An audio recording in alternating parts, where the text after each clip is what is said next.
Hi everyone. This is a response video to Jehovah's Witnesses comment identifying apostate.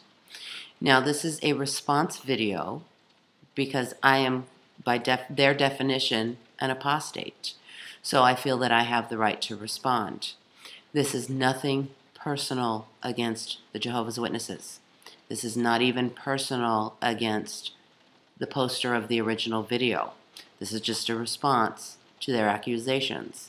I cannot say the same for the organization. I have absolutely no love for the organization, but this has nothing to do with the individual witnesses. Anyway, here we go.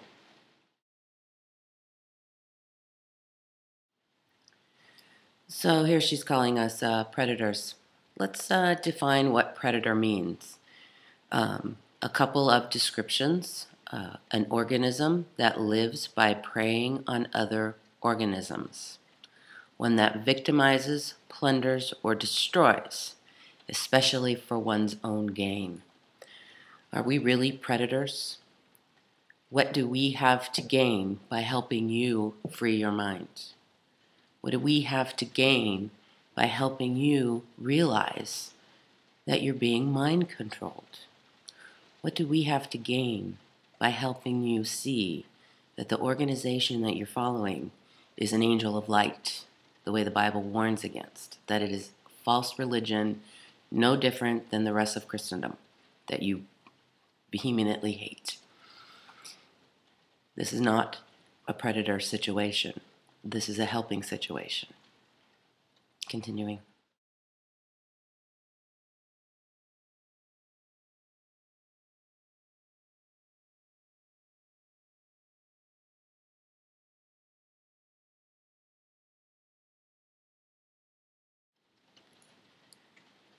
So some of our favorite topics.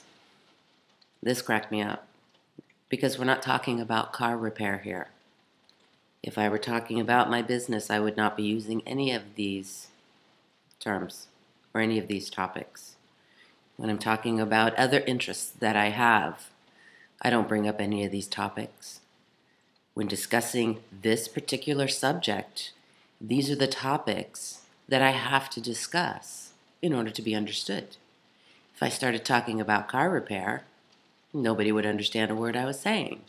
So yes, when discussing this subject, these are our favorite topics. Yeah, I giggled at the and every issue of the Watchtower since 1879. Of course we're obsessed with the Watchtower literature because, again, it backs up what we're saying. You know, they're flip-flopping doctrines, they're contradictions, they're out-and-out lies, they're failed prophecies.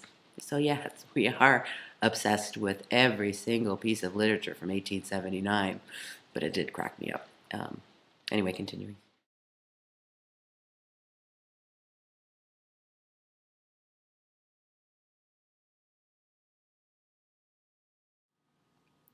Again here, let's define the word slander. The word slander means untruth.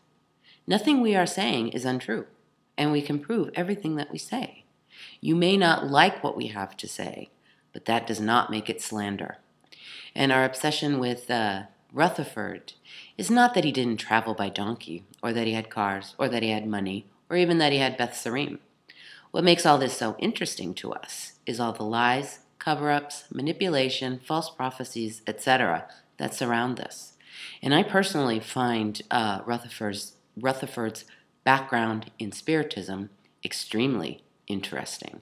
So yeah, we do tend to focus on this a lot, but with good reason, because there's a lot of dirty stuff around this man and that house. It's not the house itself, but it's the cover-ups that go around it. Anyway, continuing.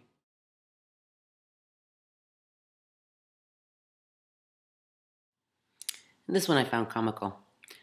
We suffer from selective amnesia.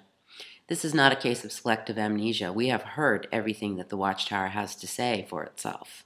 The problem is they've been proven to be liars. So we no longer trust what the Watchtower has to say for itself without backing it up. And every time we look into their explanations, we find that they are continuing to lie to us. So this is not selective amnesia. This is no longer believing the liar. Anyway, continuing.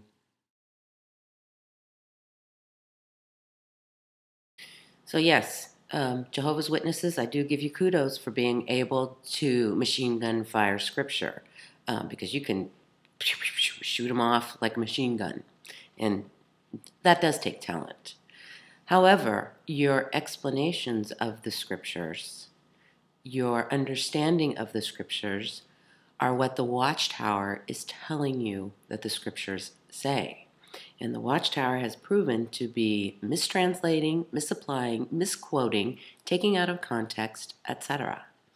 And I know many witnesses, when they are approached with what scriptures actually say, if it contradicts the Watchtower, many of you will just shut down and run away. So you're actually taking the word of the Watchtower over what the scriptures actually say. So yeah, you can machine gun scriptures all day, but are you really examining the scriptures? Or are you only examining what the Watchtower tells you the scriptures say, which is proven to be wrong, proven to be liars? So anyway, continuing.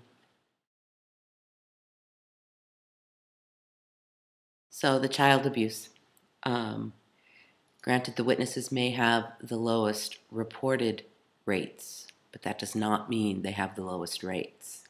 There is been exposure to cover-ups, payoffs, threat of disfellowshipping to keep people quiet, etc. So just because you don't have the numbers doesn't mean it's not happening.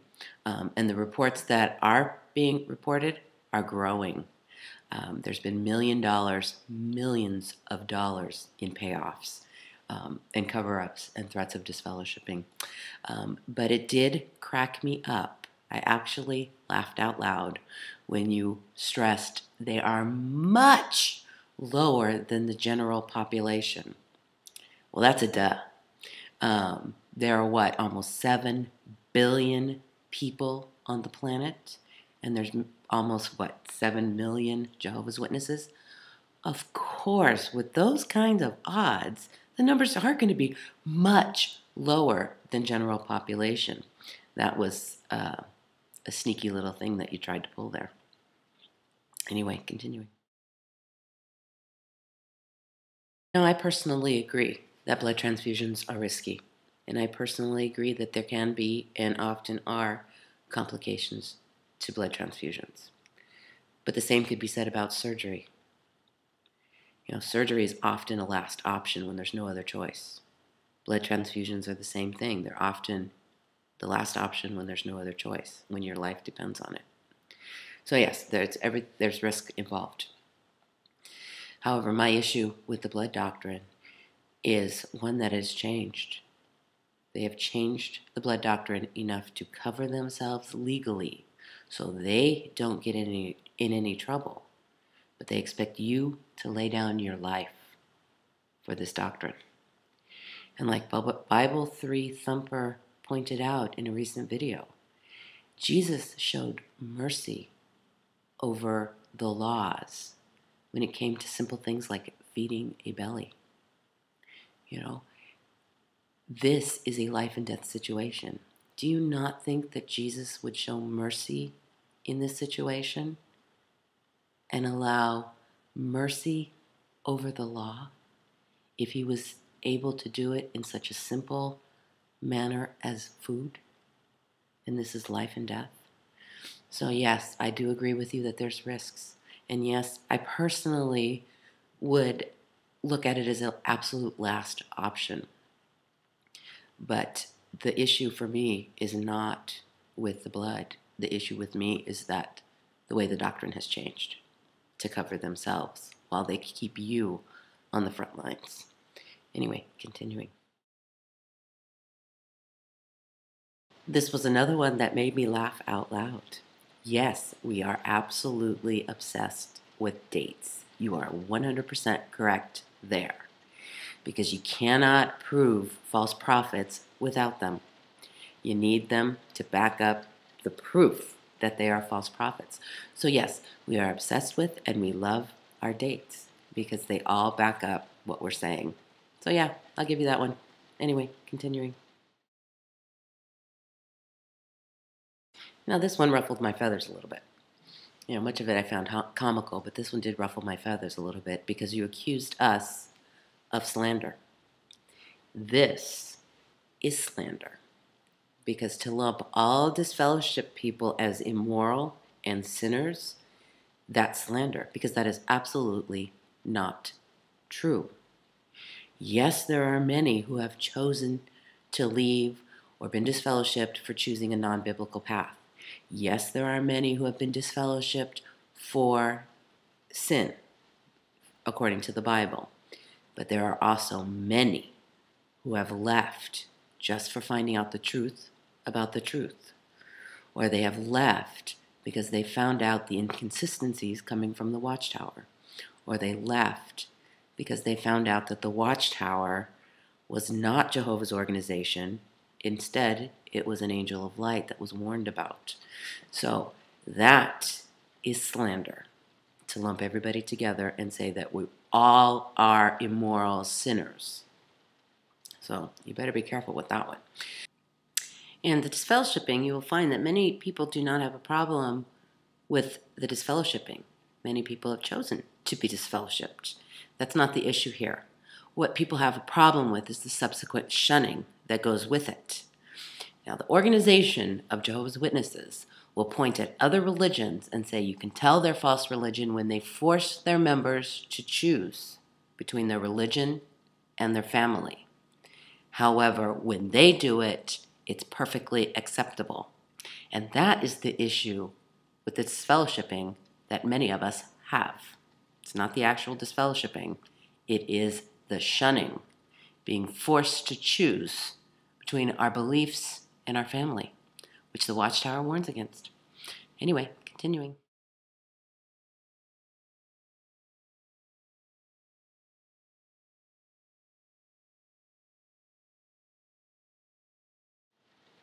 Again, this is a repeat of what was said earlier. Yes, these are our favorite words regarding this subject because we cannot be understood without them. So yes, when talking about this particular subject, you're right, those are our favorite words. We have to use them in order to form complete sentences. Anyway, continuing.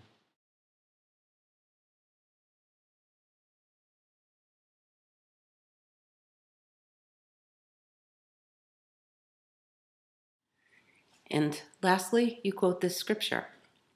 I have absolutely no issues with what Jesus taught. I have no issues with Jehovah.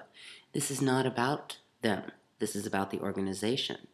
What I find so many witnesses do is they equate this organization with Jehovah, that they are equal. That they equate Jesus with this organization, that they are equal, and that is a mistake. Speaking out against this organization has nothing to do with following the teachings of Christ. I actually find that this scripture pertains more to the organization who teaches contrary to what Jesus teaches than it does to me, who has no problem with what Jesus teaches. So anyway, that's my response video. Thanks for watching, and I'll talk to you guys later. Bye.